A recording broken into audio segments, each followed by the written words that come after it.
Hey everybody, welcome back to another episode of Final Fantasy X. We are continuing through our trials with Yevon. So Yuna has managed to defeat fellow summoner Isaru in a contest of Aeons and escape her trial through the Via Purifico.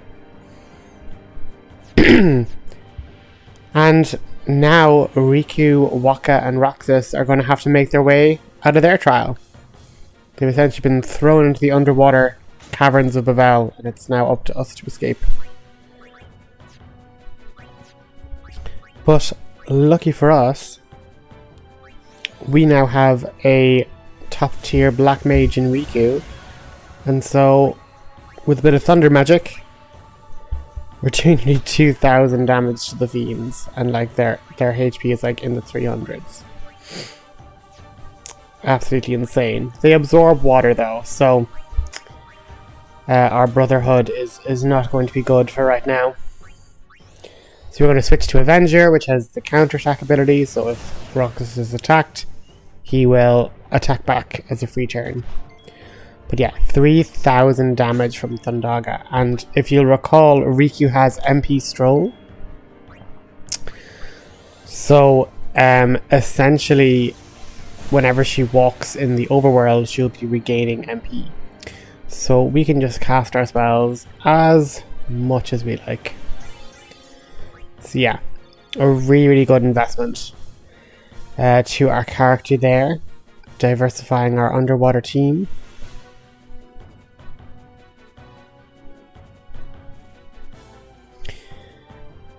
And yeah, I mean, like, you know, there are enemies here that in case you were like underleveled with any of your underwater characters, you've like a chance to, you know, grind to get some levels. I mean, it's 3,000 experience, like it's not anything to be like, I suppose, looking down upon or anything. But yeah, some interesting marine enemies. We're not just fighting piranhas anymore. Which is nice. It's a nice nice thing to have. But this next boss we've actually met before and beaten before. I mean, Bevelle just seems to be the home of the undead. So basically, we're watching a bunch of fireflies coalesce. And we basically have undead Evray, the dragon that we beat previously on our journey to Bevelle. Now, this particular boss is afflicted with a very particular status condition. Zombie, which is why you can see it glowing kind of greenish. And essentially, I don't even know why I hazed it, but for zombie creatures, if you attack them with healing magic, they will be damaged that amount. So Akiraga does 4,000 damage, and like this boss is not anything to be like made light of. He did like 1,000 damage in one attack. Like, he is quite strong, and so you can use a Phoenix Down to do like 8,000 damage in like one turn. And this is where he's really dangerous. He has like Stone Gaze, so like 50% chance to petrify, and if you're petrified underwater, instantly KO'd. But, very simply, 2 Phoenix Downs, overkilled, and he is now dead again. So a much shorter trial for our swimmers. And yeah, it basically, you know, really difficult boss if you have to like try and like attack it normally. But if you know how zombie works, then it is really simple. Just 2 Phoenix Downs, and we get more black magic spheres. So like, this is going to be absolutely amazing for Yuna being able to learn more of the black magics from the end of Lulu's Grid. And yeah, I swim by it there, but if you look at like the bottom, I just got the corridor wrong. But at the bottom of that other corner there, There is a treasure chest with a blitz ball from Wakka, I'm pretty sure. But yeah, I kind of get to here and I'm like, oh no, I haven't seen the treasure chest. I must have missed it. So we swim back, and I kind of keep low to the ground so I can see it.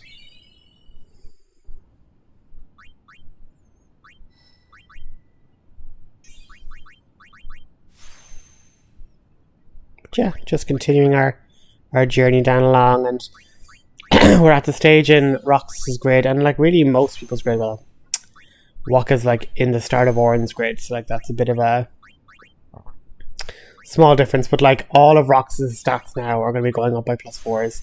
Same with Rikku, like she's at the end of Lulu's grade, so like it's all just going to be like +4 magics, +4 magic defense, +4 evasions. It's just going to be all 4s, so no harm in that at all. And yeah, just swim out the ways there, and we have escaped to the castle at Bevelle. You're all right?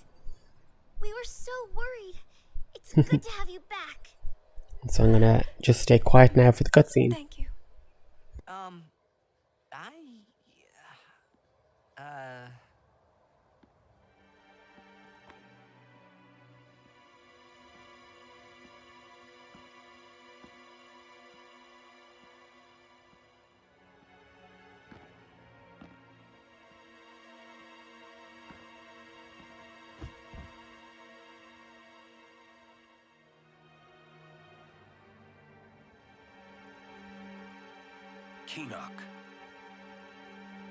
Why, you? I have saved him. He was a man who craved power, and great power he had, but he feared losing it. Trembling at unseen enemies, he spent his days scheming petty schemes, chased by his fears, never knowing rest. You see, now he has no worries. He has been granted sleep eternal. Death is a sweet slumber. All the pain of life is gently swept away. Ah, yes. So you see, if all life were to end in Spira, all suffering would end. Don't you see? Do you not agree? That, Yuna, is why I need you. Come, Lady Yuna. Come with me to Zanarkand, the lost city of the dead. With death on our side, we will save Spira. And for this, I will take from you your strength, Yuna, your life, and become the next Sin. I will destroy Spira. I will save it. You're totally nuts!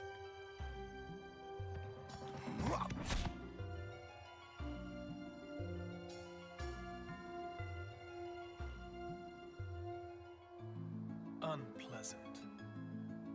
Very well. Like, right to the heart. Like, fair play, Kimahri. But you also know he's dead already.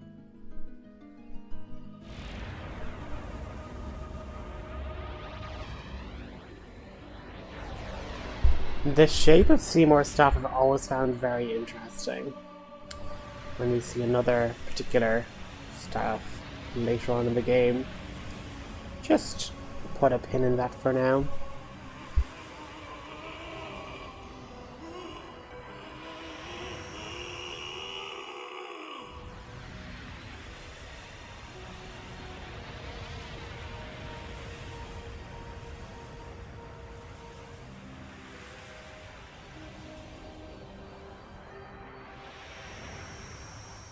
Run! Protect Yuna! Go! No way! I'm fighting! I said go!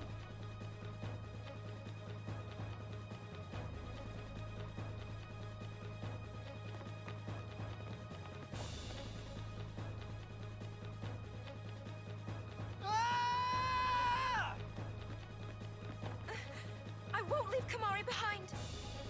He's a guardian. Protecting you is everything. Oren. That's right. We're all guardians. Yeah, and you know what that means? Yuna, anywhere you go, I'll follow. Anywhere I go? Yeah, anywhere. Well then, let's go! Hey, Kimahri! Leave some for us! Hey, wait for me! Me too!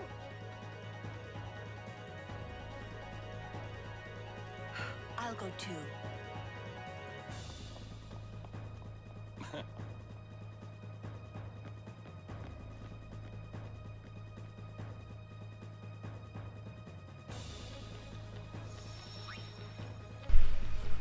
So here's where I have to make a little confession. I stayed in this area a long time. Like, we see 23 hours on the clock, which I remember nearly a full day of playing. It's wild. But basically, you get to fight Machina. And Machina have the neat ability to drop Mega Phoenixes as a rare drop.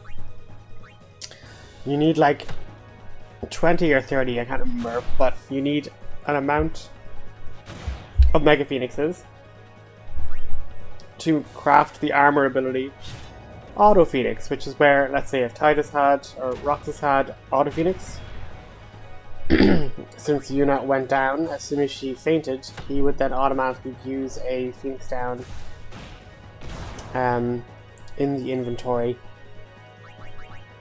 that wasn't being used. And this is where these guys are quite dangerous. Thrust Kick is actually a lancet that Kimahri can use. But if you are all ejected, you will you will have a game over. So if you leave those guys till the last enemy, you're on a ticking timer to, you know, a game over screen. But Aeons cannot be ejected by Thrust Kick. So if you summon an Aeon, you'll be fine and you'll be able to fight against the enemy. But I did grind here an awful lot, specifically for Mega Phoenixes, and I mean, people got a lot of levels, but it's one of those things where you do have to be thinking about what you're doing, because if you're just kind of mashing, you know, the X button or the, you know, C command on the keyboard, you could end up just accidentally like KOing your party, which is never good. Like, if I didn't revive Yuna and, you know, manage to get out of there, I could have had a game over, which would not have been a vibe.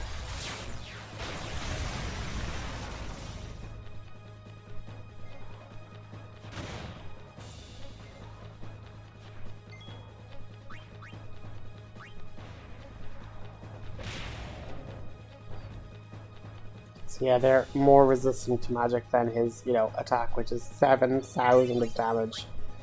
Bahamut is so swole. But yeah, basically, instead of a Phoenix down, they can potentially drop Mega Phoenixes as a rare drop. So I just ran around the save point for a very long time. And yeah, so like in this scenario, you want to get rid of the Machina guy first, because again, if you kill the other two guys, we will end up with the whole ejecting out of the whole situation. And ultimately, it's only the Machina that can drop the Mega Phoenixes. So like these other soldiers, pretty useless. They're only going to drop a bit. They're only going to drop ability spheres. So like, it's not the best. But Yuna's finally back, so we can finally like, you know, move her along her grid again. Now Kimahri's gone, so we're still an ununified party. Our Unity run is still fragmented.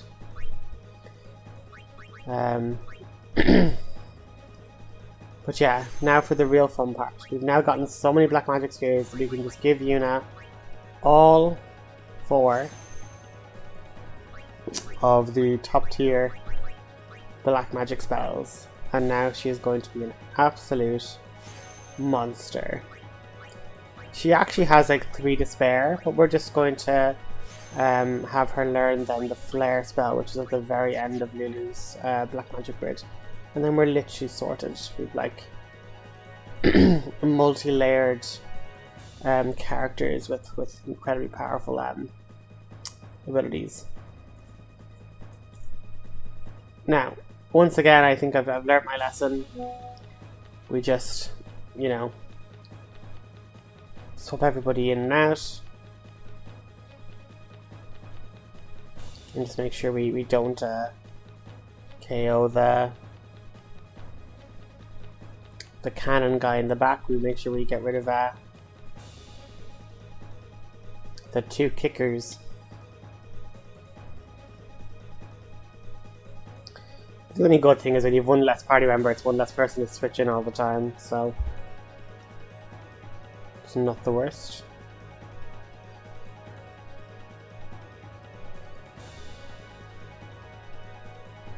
They hit hard though, but counterattack for the win. But they give a lot of experience, like 8,000 experience, tons and tons of experience, which is great. It's what we want. But yeah, I apologize in advance. I very much power level a lot here. So listen, we will pick it up next time, and I'll have a little spreadsheet ready with just how much we grow in the interim. So thank you guys for watching, and when we pick it up next time, we're gonna go beat up Seymour, I guess, again.